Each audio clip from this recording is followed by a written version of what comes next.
it's time for war. You got to understand that. That's where your mouth puts you. And he's about 4 months to the house. He don't want to do this. I'm ready to put a piece in his hand and have him handle his business. Because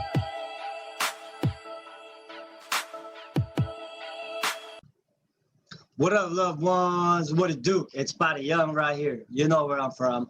Thanks for tuning in. And if you're new to this channel right here, just hit the subscribe button real quick and give it a like if you think it's cool, if you think it's real. So right now, man, we have Big Uso, 30 to Life on the show. And it's an honor for you to be here right now, bro, because from what I know, this is your first time doing interviews with anyone, period, man. So I appreciate that. Yeah, so we're gonna talk about your story and your experience, and from before and after right now as an OG, as a grown up dude, man. So that you can tell the other kids a different kind of mindset from what they got stuck with when they were kids, like me as well. So I really appreciate this. Tell us something about yourself, real quick, Uso, about your journey from before and now. Thank you for having me, Pade. Yes, Just typical kid, growing up, I don't know. I feel like that most Islanders and most Asians, we all have a similar story, growing up, trying to fit in, where we're at and not really feeling like, in place. So that's kind of how I grew up, just trying to fit in, get in where I fit in and, trying to figure out how to be a man, Yeah. So Yeah. you're from Northern California, correct? Yeah, from In Vacaville by the Bay. Yeah, right there in the Bay Area. I'm on the outskirts of the Bay Area. Yeah. Vacaville, ain't that kind of like more of like a province area? It's just a small town, actually. I mean, it's not really a place where a lot of crime happens. Yeah. It's just a working town. It's right on the outskirts. It's in the 707 area code, right, not too far from Vallejo, California. All right. Yeah. So from what I heard, of course, being an Islander, I'm already knowing like the culture, like from what I hear from all the homies. You used to get beat up at the house from your parents. Well, that's how they discipline you, right? But through pain, right? Yeah. Most Islanders, they grow up that way, with the heavy hand, you know what I mean? Yeah. Me, I grew up a little different. My Okay. mom was the Samoan in the household, so I had a white stepdad. Oh, So okay. but mom's was always, the Samoan mother, you know what I mean, laying the heavy hand down, and always trying to keep me in line. But you get out there on them streets and you get get involved with friends and other things. Mom's not around to watch that all the time. So, yep. Damn. So yeah, man, mom ain't knowing what the hell we've been doing in the streets. So running the streets, did you witness experience also getting into a lot of fights, which makes from my experience, it makes a person cool. And I already know that you're probably beating up on people because of your size and experience. Can you tell us about your street life, real quick? Yeah. So growing up, like I said, I didn't really feel like I fit in anywhere, so, like you said in a lot of your videos about getting respect, it's the same story, I had to take off, what I'm saying, to get my respect. So it's just the way we grew up, and especially just being pretty much the only Samoan in Vacaville. So, Yeah, yeah. yeah. So, you got to do what you got to do as far as making people respect who you are, Understood. So run the streets somehow. You worry about this. You find yourself in CYA, California Youth Authority, which is a real gang banging place from my experience. Yeah. Can you tell us about it? Were you riding with the Crips or stuff like that? Yeah. So, looking back on my life, gang banging, I thought I was like, one of these real gang bangers, but, When you go to YA, you realize, you're not really a real gangbanger until you get to places like that. I ran into people who were from Compton, Long Beach, people who've been banging their whole lives, grew up in that type of environment. And so, you get the real dose of real gangbanging when you get in there, and it's on site with your enemies. As soon as you get to YA, pretty much you say the wrong thing, you say the wrong flag, it's pretty much on site. So, that's when you really start handling your business as far as banging goes. Hey, so a lot of violence. I kind of feel bad for all the people that you fought with. You know, I can imagine because all the Samoans that I know, they got hands. So that I just goes went without saying. when I was growing up, I forgot to mention I had gone to Hawaii for a while and grew up out there, going to school. And that's pretty much where I learned how to fight. Growing up in the islands, it's different. The kids over there, they love to fight. That's how they show, strength in the islands. So, you don't really have to worry about someone shooting you, in Hawaii, at least back in the days when I was growing up. But you did have to worry about somebody mopping your ass up, Yeah. I've seen your video, in San Quentin, we call it coming home, Samoans in San Quentin. Can you tell us your experience? Because I know that after doing time in CYA as a little kid, gang banging, you have a different mindset. And now that you hit the real deal of the field, the prison, CDC, the Pinta, or whatever people call it, did you get culture shock? Like, what was your experience in San Quentin, bro? Like, you see all these Samoans, and then they tell you about, they're pretty much like tell you how to be like more of a Samoan, about the culture and stuff like that. Can you tell us about it?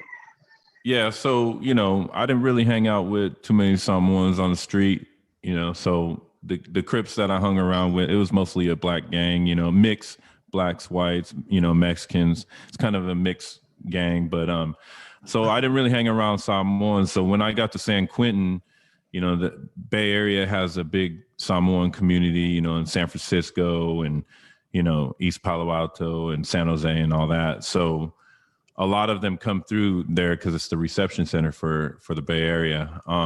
So yeah, getting there and running into some of my peoples, it was a culture shock because, they started letting me know and lacing me on how we got down in the penitentiary.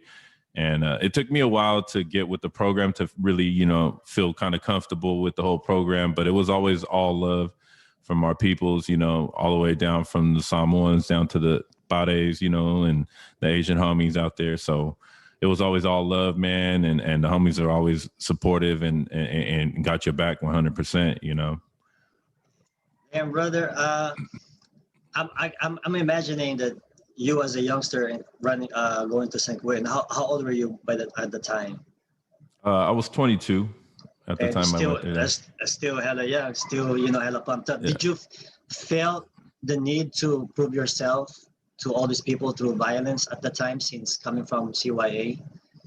Well, CYA, it was just a different story, Pare, like I do. We handled our problems there by taking off on each other. And so I still had that mentality. I was on YA parole when I got picked up and everything. So my first day in San Quentin, I got down, I was in the holding tank and I was getting down with another guy. Yeah. So, it's just, that's how I was. Yeah. I was quick to take off and not knowing the rules. And so, I almost caused a whole race riot, because of that fight right there in the holding tank before we even made it to the cell block.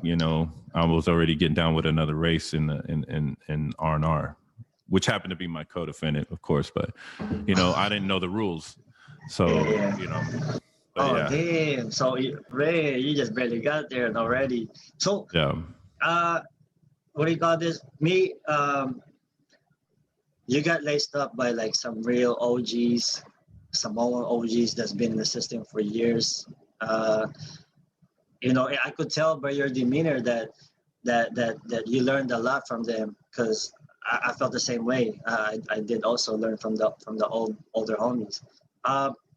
What was like some of the best wisdom that you've learned that you got and obtained from some of the OG homies during your time at the time? Because they were telling you to pretty much look at the bigger picture and stuff like that. Yeah. Yeah. So when I came in, of course they ask you how much time you got, the homies want to know, how much time you got. And I had 30 years to life. So, Yeah. The older Uso, he was just like, hey, Us, that's gonna hold you, man. So, you need to take your mind off the streets, and I need you to focus in here, you know what I'm saying? And he basically told me, what's going to happen on the streets out there with your family, your loved ones and things, it's going to happen. You know what I mean? There's nothing you can do about it now. You're in here. I need you to bring your head out the clouds and focus on here. So, that was kind of one of my first lessons when I got there, is to, be aware of my surroundings. It's time to be on point. It's survival time. So.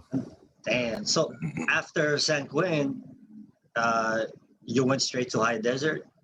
Yeah. Damn, Yeah. High Desert State Prison, man. The 181, the 180 design. Yeah, I went straight to Sea Yard 180 Yard. design. Yeah. Damn. Oh, how was the environment over there? Like, did you feel like they were more serious and everything else is serious at the time compared to San Quentin? Yeah. So the night they were going to transfer me to High Desert, they come up to your cell. They let you know, like, say, hey, you're getting ready to go. You're on the bus. And I asked him, where am I going? He said, High Desert. And I just remember my cellie, he looked, he was on the top bunk. He had looked over the bunk and he was like, hey, Oos, you know where you're going, right? And I said, yeah. He said, High Desert. And he goes, nah. He said, you're going to a war zone. That's, our peoples is over there.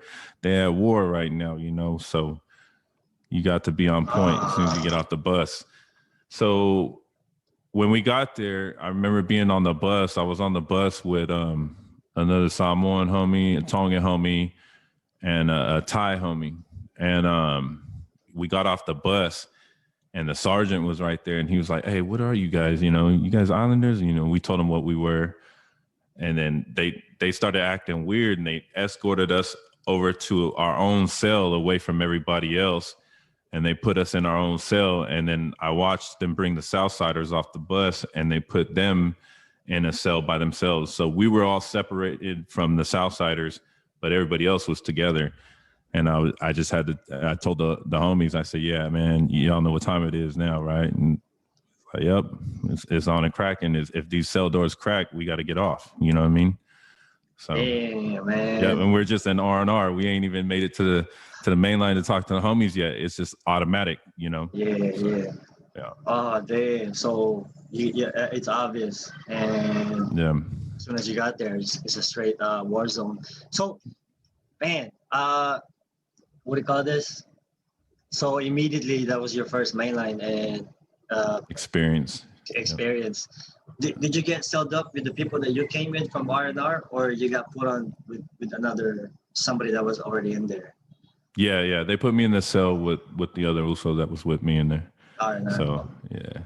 For sure. And then that's when you guys already got laced up in the main line in the building where shooting kites. Yeah. So yep. As soon as we got there, the lines start flying down the tier. The kite starts flying under your door, you know what I'm saying? And, the homies are letting you know, as soon as yard opens, come on out. We'll be waiting for you outside of the rotunda. So, yeah, because when you come out of your cell, they strip you out and everything. They wand you and everything, and they make you keep moving through the rotunda. So, but once you get outside, the homies kind of slow drag so that we can walk together, that way we're not separated before we get to the tables. Damn, that's crazy, man. Those are the times where you just don't know what's gonna happen, and you gotta worry about the police of the tower too, shooting you with the Mini 14 in the head. Yeah, when you're walking through the rotunda, he's walking right above you. It's all like plexiglass above you, and You know, you're looking at him, his feet and everything. He's looking down at you, walking above you with that gun, with that mini. You know, so And yeah, uh, I have similar experience also, like how you were saying about getting ready, crack the door. You already know who you're gonna get, who you're who you're gonna go yeah, for. My celly would sometimes would make a joke. That guy on the wheelchair, that's the one. That's the one I got. yeah, I feel you. I know we're just laughing about this, but this is a very serious situation, man. Anything can yeah, literally happen. yep. And man, you've been through some. That's actually one of the worst, high desert and Pelican Bay, right? 180.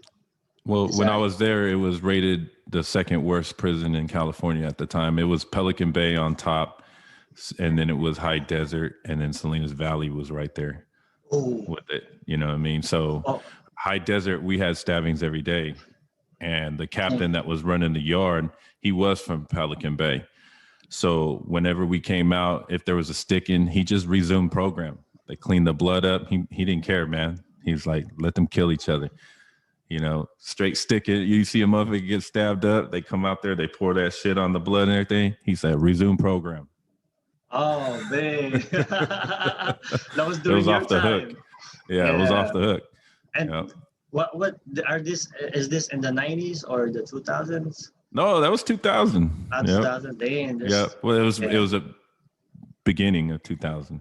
Oh, Yeah. okay, okay. Yeah. Wow. So after somehow throughout the years, how long did you do high desert before you left high I desert? was probably there about, I want to say maybe 3 years, 3.5 years before I transferred. What happened is that last year before I transferred, I had I still had level 4 points, but we had got slammed, and I ended up getting slammed for a whole year straight. So boom, man. The next classification, was cool. I didn't have no write-ups or nothing. And so, yeah, my points barely hit the level 3 points, barely, just like 1 point under. And then they were like, you qualified for level 3. That was crazy. Yeah, Oh, especially okay. sitting there, in high desert. Yeah, damn. Yep. So you came from a very serious place where most people like damn there almost everybody got all day in there, like Yeah. and coming to level 3, right? Uh, Yeah. what happened? Did you get culture shock by all the street guys that are like everybody got parole dates? So they Yeah. how was the program like? Yeah. It was Uh, definitely different. People running around, a lot of movement, like not like level 4, is quiet. It's not a lot of yelling, not a lot of movement, people aren't really running past you. But on a level 3, well, where I was at Solano, it was pretty much a soft yard in my opinion. And people were just running around. People had baseball bats and shit ready to go play softball. It was just, I was tripping on how you can have razors in your cell, and it was just a different environment. yeah. The first time I went to Canteen, I was like, you mean I can order some razors? And they were like, yep. And I was like, how many? I ordered the max, because I feel you. I did the same thing. Yeah, yeah. I yeah. mean, like, you're just gonna give it to me. I can relate, man. Yeah, Uh, order the maximum. Oh, we can have this now. Yeah, yeah, and then so I've seen one of your videos. I guess there was a little youngster, or I'm not sure if it's a youngster or somebody that probably didn't know any better, never been over, and he was talking to you kind of sideways. I don't think he truly understand. And was he testing you, or because you're quiet and he probably yeah. thinks that what can you tell us about that one? You talking about the Tongan homie? Um, Is that the one the you're talking the one about? you end up beating up or something Oh, or slap? uh, Yeah, because he was being disrespectful or something. oh, okay, Yeah, yeah, yeah, yeah, yeah, yeah. yeah. Well, I'm talking. I think that was before I got out of prison. Ah, okay, okay, Yeah, okay. yeah, yeah, yeah, yeah. Yeah, you're always getting tested, even down to the last day. I had like 2 days to the house. I was about to parole, and a guy from another race, he came up and he had asked me for, for something. I think it was a soup or something. I was like, man, I don't got it, bro. Sorry, And he was just like, oh man, you a bitch, Oh, that one. And Yeah, that one. yeah. And he had walked away. Yeah. He just kind of walked away, but he had went out, and this was an open dorm. You know how the lower levels are. He had walked to the door and looked out the door to see if the police are around, because I guess he was going to come back and, do something. But, I've been doing it way too long, and he had turned around to walk away. I was already on his heels, following him to the door. You know what I mean? And so he peeked his head out the door, and then he turned around, and I was standing there. So I slapped the shit out of him, slapped him about 5 times. And then, this is 2 days before I go to the house, one of the Southsider dudes was there. He was cracking up, like, damn, Moose, you know what I mean? Why you do him like that? Damn. Yeah. But you're always getting tested. Yeah. It's just one of those things, man, and if I didn't do nothing, 2 days to the house, maybe get my shit took, you never know. Because I'm too scared to stand up for myself because I'm going home or whatever, That's probably what they think, yeah. And somehow that happens sometimes when you're, I guess, like how you act, you're always calm and collective, always, you know what I mean? Soft-spoken or whatnot, like real OG. What about, since you mentioned the Tongan dude, I remember now, there's a youngster from one of your story also. He thinks he's the shit because he got super hands. He could beat up everybody, almost everybody, which is, it's not even far from the truth. I believe he can. But can you tell us how you showed him the bigger picture from his action? Can you tell us about that? Yeah, that was he was a Samoan homie actually, and the lower levels, Spade, the way people get down and the way they program there is different. There's a lot of disrespect. There's, and people don't really push the politics. That's why it was hard for me on those lower levels after coming from, high desert, programming a certain way. And, but, yeah, this also, he got knockouts on him, you know what I'm saying? So he think he could push his weight around, and basically he had got into it with some brothers on the handball court, over usage of the handball court. And he was being kind of disrespectful to them or whatnot. And so, at the time I happened to be the guy that had the most time, and experience. And so the homies wanted to know, like, what should we do about this? So when I talked to the Uso, the youngster, I basically just told him, you got a problem with them, then you got to handle it. All this talking shit, we don't do, so I had told the other homies, to dig up the pieces and let's get ready to go to war, and he was like, oh, nah, Uso, it ain't that serious, and I had to explain to him, what you mean it ain't that serious? It's always serious. It no matter what, you disrespect another race or whatever, or if another race, we're not going to let another race do us like that. You know what I'm saying? So, how can you expect them to accept that the way you acted towards them? You know what I'm saying? And, it's time for war. You got to understand that. That's where your mouth puts you. And he's about 4 months to the house. He don't want to do this. I'm ready to put a piece in his hand and have him handle his business, because he has an issue with this guy over the handball court. Yeah. And so that lesson for him was that, it's not always, you might think that your little issue or your little thing, what you're doing, punking somebody, you think that's where it stops. But, it's not like that in the penitentiary. Nobody forgets. Everybody sees everything.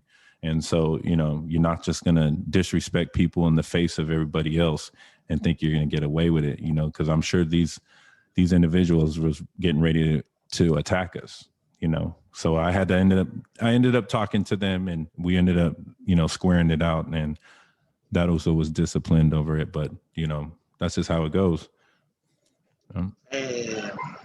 You walked him up to reality real quick, because